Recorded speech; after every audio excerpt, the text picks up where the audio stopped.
I'm not going to say a single word about the Tennessee Titans record against the Indianapolis Colts because I was a punter, and there's no reason for me to talk about that. With that being said, we did not punt much against the Tennessee Titans, so you probably have no clue who I am to begin.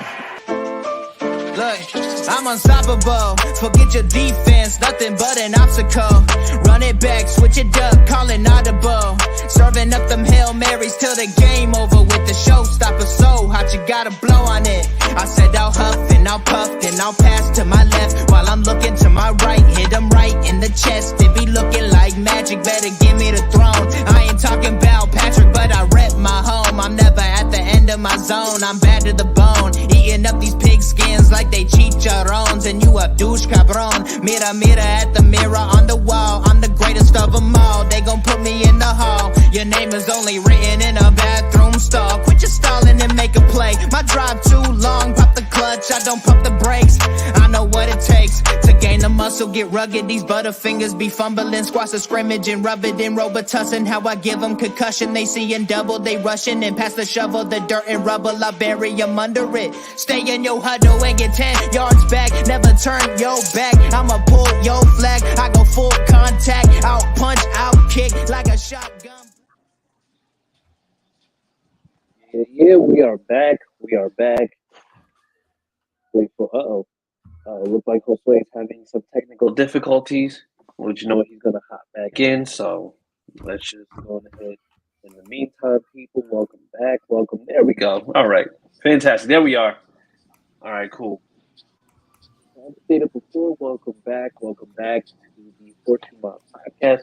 We're coming to you everything Colts, and then of course, slandering the people who are now known as the Mayo Knights. All right. So before we get started, or before we go any further, I am Coach Jackson. We have with us some esteemed gentlemen. All right. We have joining us from the state of Louisiana, the Petty apparently. Josh Senior, everybody. Say what? I can't hear that part. Yeah. You said home of the Petty? Home of the Petty. Oh, we are not petty. That's you guys. Hey, we are good here in Louisiana. I'm the nicest guy on the panel right now. Hello, everybody. Then we have with us the silent assassin who is currently in enemy territory. Austin Cook, everybody. What's up? I'm in Germany. Are you really? No. No way. What? No. I'm just like, how do you manage to have the same wall in your background? Like, what? No way. No way. He brings his wallpaper everywhere he go. We have with us the guy known as Good Harish. We have Harish Nukala, everybody. This week, Chris Ballard was saved by an amazing performance. Tune in later for more details. 13 missed that episode. I'm just going to tell you right now. You missed that episode last week. Yes, he did. Every episode is a Chris Ballard Can't Build Teams episode. Yeah, but that last week was a little bit more special than, it's like we. Well, sorry for not being as special as you guys. It's all good, Harish. Well, you can catch up this week, okay? I'll do the best I can. Okay, fantastic. So yeah, before we get started, we're just gonna go into some comments. What's good? Ron Hogan says, "What's good, fellow Colts fan? What's going on, Ron? Glad to have you here. Make sure that wherever you're watching from, make sure you're liking, commenting, sharing, and also make sure that you are subscribing to the YouTube. Make sure that you go ahead on there. But yeah, man, let's go ahead and get into it after we talk about www.fanbattlesports.com, where you can see all AFC South related items, but mostly the Colts, because we only care about the Colts. That's why you're watching us, okay? So let's just get that out the way. So www.fanbattlesports.com for all your Colts needs, articles, we're going to say past podcast episodes. I know Austin might be releasing a freestyle track soon, so, it's just be on the lookout, people, okay? Listen, doing big things out here, okay? So without further ado, let's get into it. The Colts played a game that was deemed for some as a revenge game for Frank Reich. It was in enemy territory. So, you know what? Just to get us kicked off, I'm going to say, Austin, give us your analysis of the game, exactly what we saw early on. And, it's just like what, did it seem like we kind of went in there a little bit inspired, proving that, we didn't need Frank Reich or whatever it was? Like, what was going on early on in the game? Yeah, it definitely seemed like we were more inspired for some reason. I mean, I know Frank was our old coach, and we wanted that win. But the defense really stepped up. It was a really big defensive game. Whenever it's been the opposite, pretty much all season, we've been pretty good offensively, but struggled defensively. But this game, we were really good defensively and struggled offensively. But I mean, obviously, the defense is the reason we won the game. Held them to 13, didn't let them get to almost 40. 2 pick sixes, three interceptions total. This is just a great defensive game. Yeah.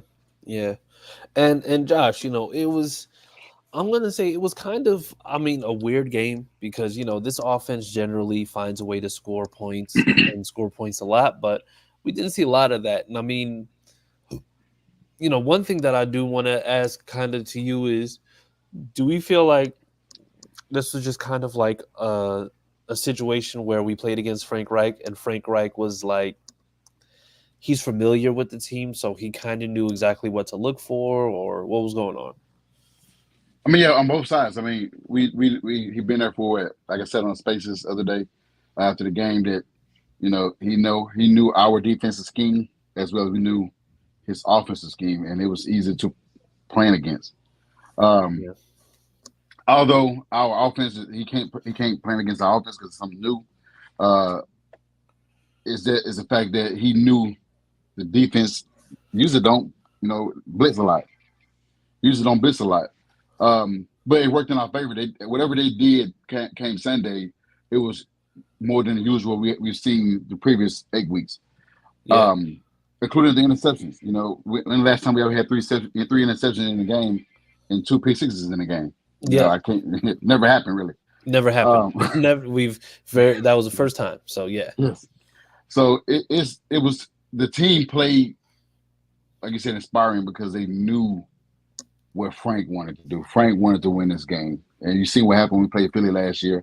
Nick wanted to prove a point for Frank. And Frank had the chance to do it, and he couldn't cash in. Because the defense was played up too. The offense, I'm a little worried about, but the defense played up to par because the last couple of weeks, the defense has been the issue to where we couldn't close games. So they played very inspiring. Gotcha. And, I'm going to say, only because of the fact that this was a game where there was a lot of positives to it. There was a lot of great things that were done. One thing that we do want to highlight, Kenny Moore. Kenny Moore had a pretty historic day because he's the first player in Colts history to record 2 pick sixes in the same game. And this is surprising, being that this came from a secondary that is last in the league currently. And to be able to pick off Bryce Young not once, not twice, but 3 times in the same game, and the third one being the one with Segan Alubi. I mean, I'm gonna say it begs the question, with Kenny Moore, because we know we're getting with Kenny Moore, right? But we know the rest of the secondary. But do we kind of still feel the same in regards to the secondary, or now is it just okay, they're figuring it out because they're a young squad? And we'll go with you, Josh. I mean, coming to the season, we knew that we were going to have a young secondary minus Kenny Moore. So to see those guys, even with Jalen Jones played the way he played, this year, I think it was a stat thing. He's pretty good in coverage. I saw a tweet, but I can't remember the tweet I let Austin do when his chance comes. But he played well. I mean, Darrell Baker still has some issues in his return back to the starting lineup. But everybody played, again, inspiring. They covered their guys. Not saying that, we knew that the Panthers didn't have top-notch receivers we faced the past couple of weeks. They had, DJ Chark, Adam Thielen, and James Monroe. So like, and had those guys, and then the tight end was playing streaming away and Hayden Hurts. We just, I mean, they played. They played inspiring. It's just I don't know what happened. It's like they came out saying, "Look, we're not gonna let this guy beat us." You know, we let some unknown guy last week beat us in 22. I can't say his name. Shahir. Rashid Shaheed. Yeah, he whooped our butts last week, and it's like nobody on this team is gonna whoop our butt aside from those tight ends, and that's because we missing Zaire Franklin. So the guy you said meant to with the pick, he struggled, but it's okay. He got it. He redeemed himself with that pick, but we knew there's gonna be some bumps and bruises with the secondary, and they won the matchup this past week. Yeah, so obviously it's a big shout out to Kenny Moore. He's had a great season already, and just to add this game to it, I'm just glad to have him back to where he was before last year. And then the stat Josh was talking about, I think it was like him and Marlon Humphreys are the only two defensive backs that's played at least 150 snaps and haven't allowed 100 yards. Yeah. So, like, that's a huge thing for a 7th-round draft pick, like, in his rookie year. Absolutely. You know, he stepped up big time where we needed it. And Baker also didn't have a terrible game. I know the Panthers aren't a great team, but, like, that's encouraging that he played better than he did before. So on that note, because I'm not letting him off the hook. No. I'm not saying completely. I'm just saying he had a better game. Like, he wasn't complete garbage. But that's the thing. If you're playing slightly better than complete garbage, it's still garbage. Like, honestly, it's just like if you throw garbage out and you put it in the garbage can and then you throw some more garbage out, but you're just like, oh, this garbage doesn't stink like the last garbage that I threw out. Does that make it not garbage still? It's just getting better. I would take to Austin's point, I would take Darryl back on the field than Tony Brown. Now I would do that. Tony Brown was, I can't say the word, but he was terrible. I had another word to use, but Tony Brown, I'll take that back. But I say concussion. Yeah, that's the only reason why I didn't play. That's the only reason why I didn't play. Are you sure he had a concussion, or he just had? I'll take a concussed Tony Brown over Darryl Baker healthy. Wow. Nick Cross got a few. He did snaps, and he actually did pretty decent well in coverage. Yeah, I believe they played him at corner. Mm-hmm. Okay. Oh, okay. Something new. So yeah, because he was. I think he covered on the trips, and he had he covered the receiver. He covered the middle receiver because middle receiver. I'm going to say did an in route to go inside, and for the most part, he actually did very well just covering him because it looked like that was the intended receiver, but they weren't able to get it to him, so they had to go ahead and throw it elsewhere. So he actually did do a pretty decent job. So yeah, I just hope we get him out there more often. Yeah. I mean, I honestly, I don't want to. I hate the fact they keep on talking about, well, you know, he has to do this and he has to do this. It's just like, if he has to continue to learn the defense, then, I mean, does that not speak to the fact that it's just like, if he's not ready now, he's never going to be ready? Like, why are we shelving guys for like 2 years to play defense? At the same time, he's only like 21. And even so, it's just like, I don't think, like, to me personally, I don't think that the age really is indicative of where somebody is from a developmental standpoint, because you don't draft somebody knowing they're 20 years old and say, oh, well, he's just going to learn for 2 years, then we're going to play him when he's 22. Why are we waiting this long? They treat it like it's a basketball type thing. Like NBA does that a lot. They treat it like that instead of letting those guys get those bumps and bruises. Let those guys get beat a couple times against, superior opponents. The way it get better, but go ahead. Yeah, I think this year is the best year to do that with already young secondary.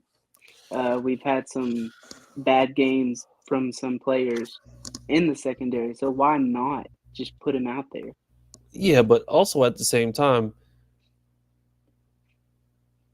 like, I don't like the fact that we're talking about somebody's development when you have guys like Daryl Baker that are put out onto the field that you know are just doing absolutely bad. Like the thing is, if you know for a fact that somebody is not doing well, why not play the guy who you believe still needs a little bit of time? At least then you'll be able to actually see them, because when we're talking about development, we're talking about development where Daryl Baker is playing in games and he's getting beat repeatedly. But then you have Nick Cross, who you're not playing, who you refuse to put in to play any type of snaps. And when he does get in, okay, he looks decent. But the thing is, if he if he looks good, he looks like he could potentially end up playing on the same level that Juju was playing at. If he plays bad, he's Daryl Baker. I mean, yeah. I think that's a Gus thing. That's a Gus Bradley thing. But at the same time, they're talking about his development, but they're only seeing what he's doing in practice. And games are different than practice. Very. So I think playing him will get him more developed. So it has to fall on. I'm sorry, Chris. No, go ahead. This has to fall on, not only just for defense side, Gus Bradley, and also to GM, because it's not on defensive side, but offensive side we had Doris Pound. He had to develop. He never did get to play that much. Desmond Patman. Was it Kane? Michael Strawn. Deion Kane. There's a lot of that's what 4 receivers that we named that didn't play barely played on our team and got cut and played with somewhere else. It's just that we don't. And, I mean, there's Russ didn't get a chance to make the team, and I watched him Sunday. I think he did pretty well. I don't know. I don't get it. I think they're shooting themselves in the foot with talent. I'm not saying these are great talent, but we don't know what talent we have if they're not on the field. Strawn just got cut a couple weeks ago to make room for who was it? He made room for. I forgot who he made room for. I don't know. It was somebody that's not good on the team right now. At which position? Well, they cut Strawn to make room for, I think, a cornerback. Originally, it was Lemons. I thought that was the dumb move. Okay, so yeah, him. He didn't even play. So I mean, it's man, I don't know. And I just try to stick to being a fan and not be up there in the office where the GM making decisions and the defense coordinator making decisions. But this is you got to get better. You can't get better not playing those guys. We just seen news where a head coach named his third string quarterback the starter for the year, and he's taking he put his name on the line, job on the line as well. And but the only way he can get better is to put him out there on the field. Yeah. It's honestly, I'm very, very much on the side of if you're gonna try stuff out, try it out, but don't sit here and just say, "Oh, well, it's not working," because how do you know if it's not working if you're not seeing what you have in real time? Like, it doesn't make sense. Yeah. But all right, so then in that case, what was more surprising about this game? When we say offense or defense, we're talking about the defense holding the Panthers to 13 points and then forcing 3 turnovers, or was it, and also the secondary producing the way that they did, or was the offense really not playing well at all? And for context, Gardner Minshew, 17 for 26 with 127 yards. Jonathan Taylor, 18 rushes for 47 yards. Zach Moss, 7 rushes for 26 yards. Michael Pittman Jr., 8 receptions for 64 yards. Like, what was just like the, oh, wow, okay, sure. Like what was that moment in this game? Was it the offense or the defense for us? I mean, I was more shocked that our defense played well personally. Like, for the reasons we've already talked about. Our secondary hasn't played well the last 2-3 weeks, and they stepped up big time. So I would pick defense as more shocking to me. Yeah. What about you, Josh? I mean, defense as well. I mean, like I said, they accounted for 14 points, 12 points. Yeah, they put up. Yeah, they put up 13 points. So I mean, I tell you right there, about with 27 points, they did that.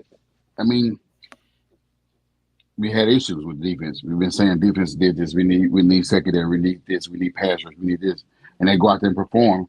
Yeah, I guess it's an inferior opponent, but they perform. You see that same inferior opponent beat the Texans the previous week. Yeah. So I mean, you can't just knock them and say, okay, yeah, they 1-6, but I mean, they got to play. They still got to play. They got to put their pads on and tackle just like the next team does. But I say both. I'm going with the offense as well, because we also said that this team was averaging 20 points. We were the only team at the time averaged 20 points a game on offense. They didn't do that this past Sunday. They kind of play conservative. Yeah. And there's more to talk about that when we move on to the next slide. But they played a lot of conservative. So I mean, and they did. And credit. I give credit to the Panthers defense. They did a good job of keeping the guys in front of them. They stopped the run as they should. They got a hell of a defense in the front. A good front four. I know that Barnes and then I think Henderson went out with concussions, but they still held their own. So they had our guys in check.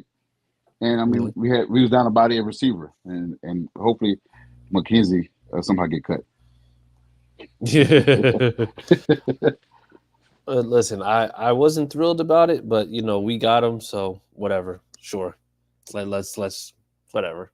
But so with that being said, and like I said, I think you hinted at it, is the offense becoming kind of predictable, or was this once again a one-off thing because this was like Frank Reich, playing against I'm going to say a good portion of his former team, Michael Pittman Jr., Jonathan Taylor, pretty much the whole entire O-line, except for Braden Smith being out.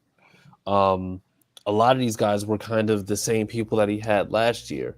And I think one of the quotes that they had was that Frank Reich's focus for the defense was keeping Jonathan Taylor under 100 yards. So, I mean, so, like I said, is the offense becoming predictable, or was this just one of those situations where you had somebody who was familiar with the team that kind of knew what to do when it came down to how to kind of slow down the offense? I mean, I would say it was kind of predictable, but then I do think my theory is this is a less opponent. And, you've seen other games where we drop 30 in a hurry. This game they kind of like, we're just gonna play within. We're gonna play within our system. We're not gonna do too much. We're just gonna do our thing. I mean, like I said, credit Panthers for stopping the guys. They did a great job stopping both our running attack and Moss and Taylor. They kept those guys in check. I don't even think we had 100 total yards in rushing. Yeah. So I mean, they did well. I mean, I think it was more so the opponent than it was more so of us just kind of doing our thing. Like I said, we averaged 20 points on offense every game. I think being that the team was 1-6, they didn't want to go out there and just go out and open the playbook. Yeah. Yeah. What about you, Austin? Yeah, I don't think it's like predictable per se. I think it was more conservative because we did lead the game for pretty much the whole game. And our defense was playing so well and putting our offense in good spots. And I think that he was just being conservative instead of, like Josh said, instead of opening the playbook. I don't know, maybe if Josh Downs going down maybe changed the game plan a little bit, but like he was a game time decision, so I don't know how much that would have affected that. Yeah.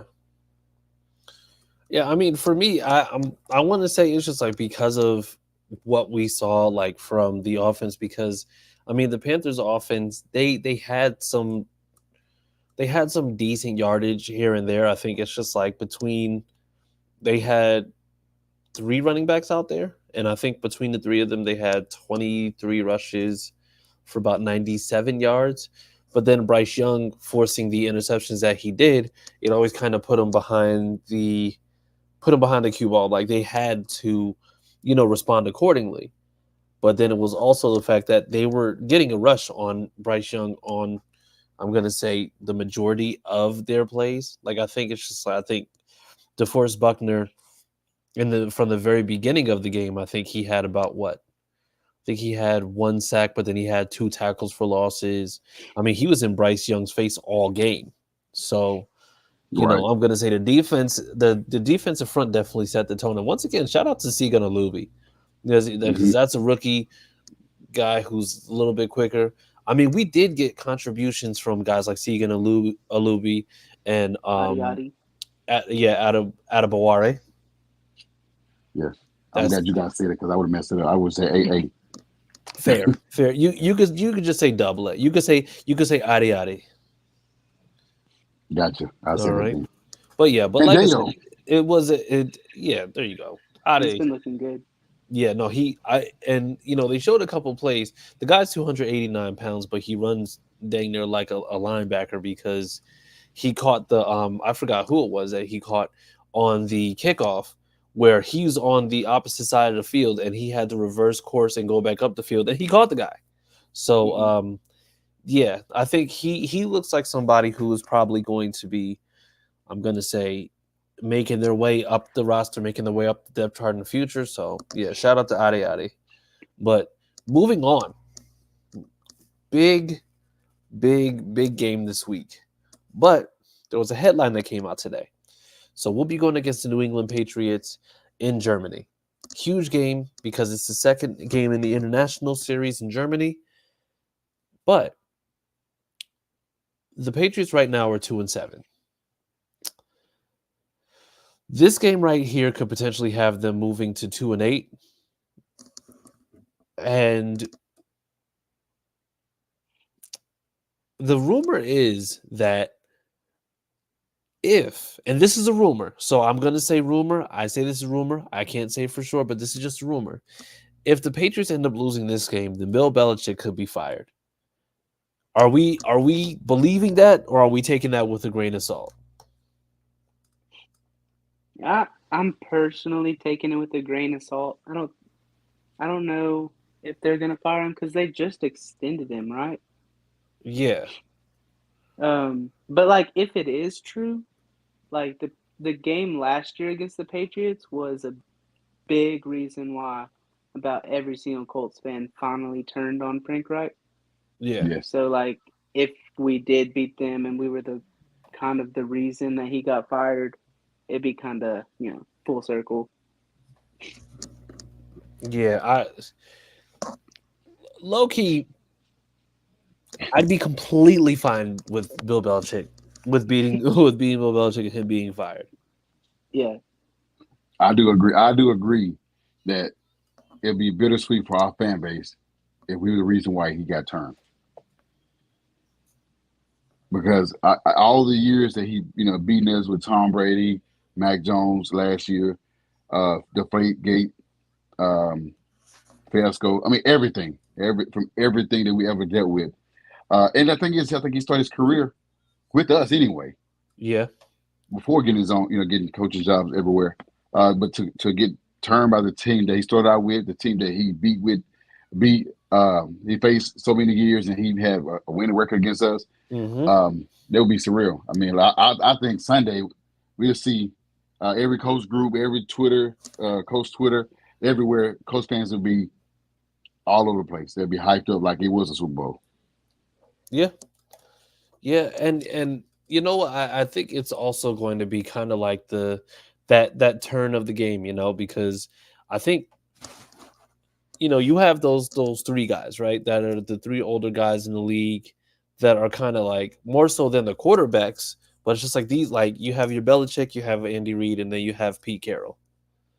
And I mean, these guys have been with the league, and I think these are the guys that are still there from those older days. It's just like we remember Pete Carroll from those early Legion of Boom days, which is over 10 years ago, right? We remember Bill Belichick for all the cheating within like the last like 20 years, right?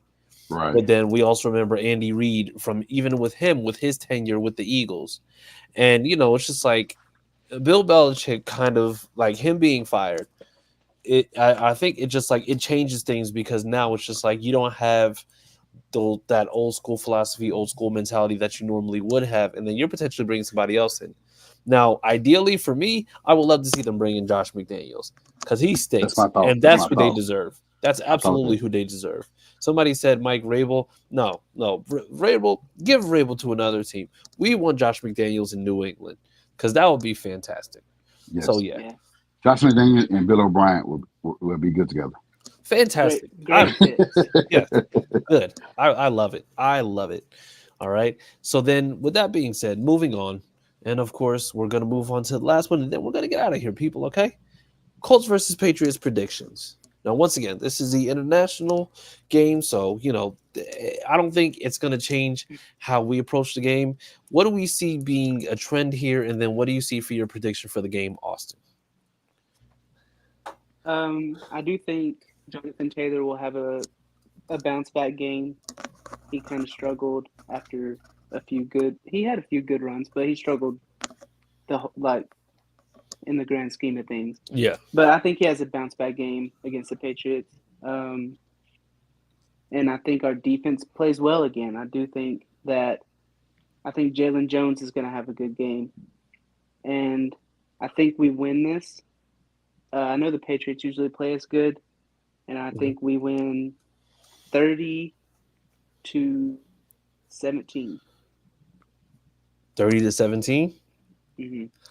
All right. What about you, Josue? I want to point out that every game we ever played this year, Austin has said 30.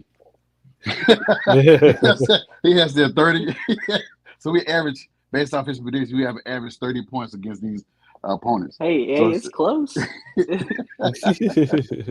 You was last week. You was close. Yeah, you was. I'm with Austin, man. They usually play us, hella good. It's nerve wracking because we can't. We want to say, hey, we can beat their ass, and then we end up losing. And last year we went to New England and got our ass whooped and got our coach fired, and we had to suffer with Jeff Saturday. So I've been on kind of a revenge tour in college. So I think I'm going to ship over to the NFL as I did with Tennessee and Texas. And I'm going to go with us beating New England 26-13. Yeah, 26. Okay, all right, we'll go. I like that. Me personally, I'm not going to talk trash. I don't do that, but I am going to say that I can see this because, like I said, I don't see that Patriots team really being that good. I can see Bill Belichick putting an emphasis on making sure that he's rushing Gardner Minshew as much as possible, but honestly, to me, Colts win this one 24-14. I think you established the run early. You established both Moss and Taylor, but I think it's just it's going to be Taylor with another home run. Yes. And like I said, we're going to the 24-14 is what we're looking at. So, yeah. I hope that we all are right. In the win column. Score-wise, just a prediction, but win, I hope we win. Yeah, absolutely. Absolutely. So 24-14 for me. So with that being said, if you hear this, make sure that you hit up at HorseShoe_Mob on Twitter. Let us know what your predictions for the game are. Make sure you comment on the YouTube, all the good stuff. But in the meantime, we're going to get out of here. But before we do, guys, where can the people find you on social media, starting with you, Austin? Yeah, you can find me on X at CookieAustin2. And also shout out Shaq for leading the team in tackles and not playing the whole game. Yes, and let's you know what, like I said, before we do get out of here, I do want to just briefly go ahead and bring up the fact that this is a man who dealt with a back issue, and I want to say I've heard the fans talking about, oh well, we need to see if either we need to trade him or cut him, this, that, and the other. Honestly, so let's not do that, right? Because this is a guy who's been criminally underrated for his whole career prior to the injury. And even now, he comes out, has 10 total tackles, and he has 7 solo tackles in a game where, he's only playing at 7. Game too. He said what? It's a home game too. And and it's a home game. So let's be very, very, very patient. The defense is playing the way that it is. Like I said, we were out without Zaire last week, but you know what? He should be back this week. Let the man get back to 100%. Because if 10 total tackles and 7 solo tackles is his 70%, then his 100% is going to be phenomenal. Yes. All right. So let's just go ahead and just give him that grace. So this way we can make sure, because like I said, the guy wants to play here. The guy loves to play here. But let's not write him off the way that we would normally just go ahead and just write people off, because that would be dumb. If y'all haven't written off Daryl Baker yet, then don't you dare speak on Shaq Leonard. All right. So then, with that being said, Josh, where can the people find you on social media? I'm going to take a page out of your book, and I'm going to mention this. You know, before I say where you can find me at, is that I want to, check on Sam, because her boy is back in the lineup. I think he had a pick when he returned last week. His team been losing. But I want to check on her. I know her having her boy back, and she's loving. He's playing well. She's loving. He's back, and I just want to check on her. But you'll also find me on Official Josh Senior on X. Got you. I see what you did there. So that being said, you can find me on Twitter, Austin, at CJ Colts fan. Once again, make sure that you're following at HorseShoe_Mob. Make sure that you're following us on Facebook with the HorseShoe Mob. And make sure that you are following. Make sure that you like, comment, and subscribe on the YouTube. But with that being said, people, listen, have a great week. We will see you on Sunday, where we'll actually be doing a Spaces not that early in the morning, because they're playing at like 8:30 Central Time, and where it's just not going to happen. But you can actually catch us at 4 o'clock Eastern Time, 3 o'clock Central, where we will have a Spaces, talk about the game, and just go over everything. So make sure that you catch us on Sunday, 4 o'clock Eastern, 3 o'clock Central. But yeah, other than that, have a great rest of your week, people. Stay warm, stay cool, whatever weather you're going through right now, because this is that season where you can get sick and have allergies at the same time. But other than that, guys, have a great rest of your week. And as always,